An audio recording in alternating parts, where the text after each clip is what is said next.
Assalamualaikum warahmatullahi wabarakatuh. Alhamdulillah wassalatu wassalamu ala Rasulillah wa ala alihi wa ashabihi wa tabi'ina lahum bi ihsanin ila yaumiddin, amma ba'd. Para pelajar yang dirahmati oleh Allah sekalian, pertamanya kita bersyukur kepada Allah Subhanahu wa taala.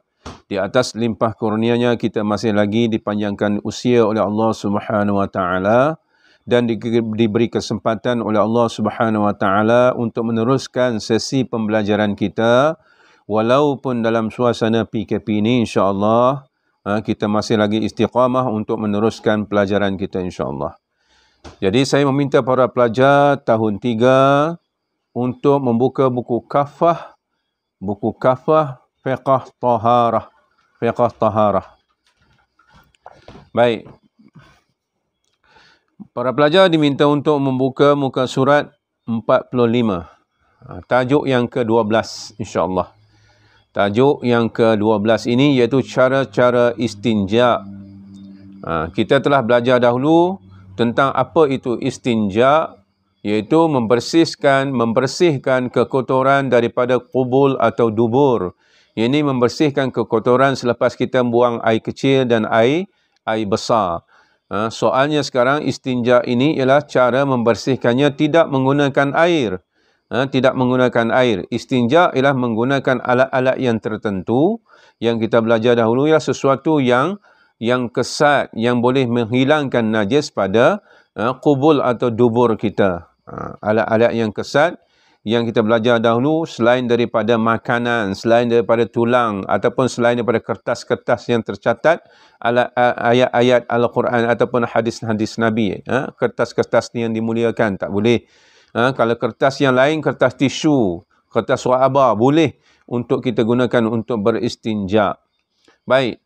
Di atas tajuk cara-cara bagaimana untuk kita melaksanakan istinja tersebut. Sebelum itu kita perhatikan dahulu tentang firman Allah Subhanahu wa taala pada muka surat 45 ini.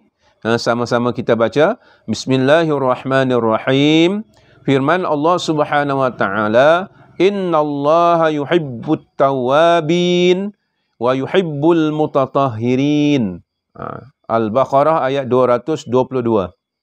Innallaha yuhibbut tawwabin wa yuhibbul mutatahhirin. Maksudnya, sesungguhnya Allah mengasihi orang-orang yang banyak bertaubat dan mengasihi orang-orang yang sentiasa mensucikan dirinya. Ini dua perkara dalam ayat ini yang Allah Ta'ala amat menggalakkan bagi orang-orang yang beriman untuk melaksanakannya. Yang pertama sekali iaitu bertaubat kepada Allah. Sama ada kita melakukan dosa ataupun tidak, sama ada kalau kita sekiranya melakukan dosa-dosa kecil, apatah lagi dosa-dosa besar, sewajarnya orang yang beriman, orang Islam perlu sentiasa bertaubat, memohon keampunan kepada Allah Subhanahu wa taala. Baik, yang keduanya, dia mestilah menjadi orang-orang yang sentiasa membersihkan diri, mensucikan dirinya daripada kekotoran dan najis. Itu sebaik-baiknya.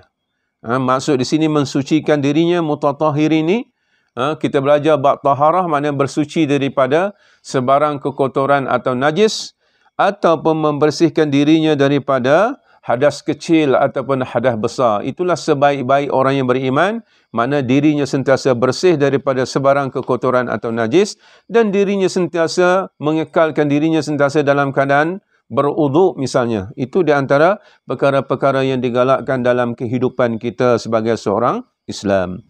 Baik, di atas dasar itulah bagaimana kita nak membersihkan diri kita dengan cara istinja ini. Para pelajar boleh buka surat 46. Buka muka surat 46. Buka muka surat 46. Boleh ikut sama-sama saya untuk membacanya.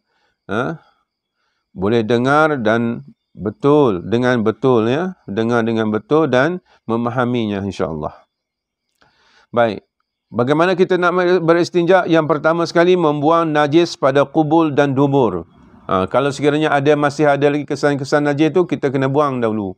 Kemudian baru kita lakukan aktiviti yang dikatakan istinja itu. Kalau sekiranya najis itu najis yang cair. Dalam bahasa mudah kita sebut, walaupun bahasanya kasar, kata nak tahi itu tahi cirik. Tahi cirik makna dia merecik-recik. Dia keluar daripada lubang dubur kita itu dalam keadaan merecik-recik, keluar daripada ruang keluarnya yang sebenar, itu tidak boleh sama sekali untuk beristinja.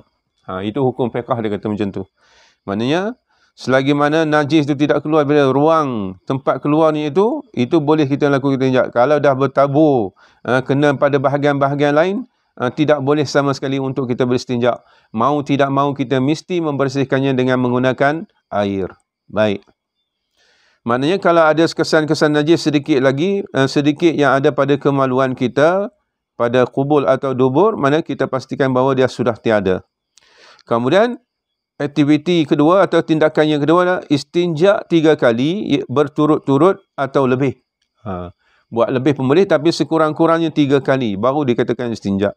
Mana gosok dengan alat istinja tersebut pada kemaluan kita 3 kali berturut-turut 3 kali. Kenapa kita takut ketika tadi sekiranya kalau najis itu sudah kering, mana tidak boleh juga untuk beristinja. Kita sebut tadi kalau najis itu dah berlumuran keluar pada tempat yang lain, tak boleh beristinja. Mesti mau tidak mau mesti kita mendapatkan air juga untuk membasuhnya. Yang keduanya kalau najis tersebut telah kering, tak boleh juga untuk kita beristinja, mesti kita menggunakan air. Baik, yang ketiganya beristinja mestilah dapat membersihkan tempat najis yang keluar daripada kemaluan. Maknanya pastikan selepas kita gosok 3 kali ataupun kita buat lebih daripada 3 kali, kita pastikan bahawa tidak ada dah najis yang keluar daripada kemaluan tersebut. Baik, untuk memastikan bahawa apa yang kita lakukan, gosokan kita itu dengan alat-alat yang kesat yang kita sebut tadi, sama ada pada kertas tisu pun boleh, batu yang kesat pun boleh, daun yang kering pun boleh, kulit kayu yang kering pun boleh. Kena pastikan yang keempatnya hilang warna, bau dan rasa, tak nampak dah warna najis tersebut. Tidak terhidu dah bau najis tersebut dan tidak terasa lagi dah ada kesan najis lagi. Rasa di sini merasa kelicinan, rasa licin. Kalau sekiranya masih ada najis, dia terasa masih ada rasa kelicinan pada tempat keluar najis tersebut. Sebab itu kena pastikan ketiga-tiga perkara tersebut telah tiada. Mana hilang warna najis, hilang bau najis dan hilang rasa kelicinan najis tersebut pada tempat keluarnya. Itulah cara atau kaedah bagaimana untuk kita melakukan beristinja ini, dikatakan istilah istinja ini. Itulah sahaja pelajaran kita pada hari ini, insya-Allah. Saya meminta para pelajar untuk setelah kita memahami perkara tersebut untuk melaksanakan aktiviti 1 pada muka surat 47 dan aktiviti 2 pada muka surat 48. Semoga para pelajar dapat melaksanakan dengan baik. Sekadar itu pelajaran kita pada hari ini. Wabillahi taufiq wal hidayah. Wassalamualaikum warahmatullahi wabarakatuh.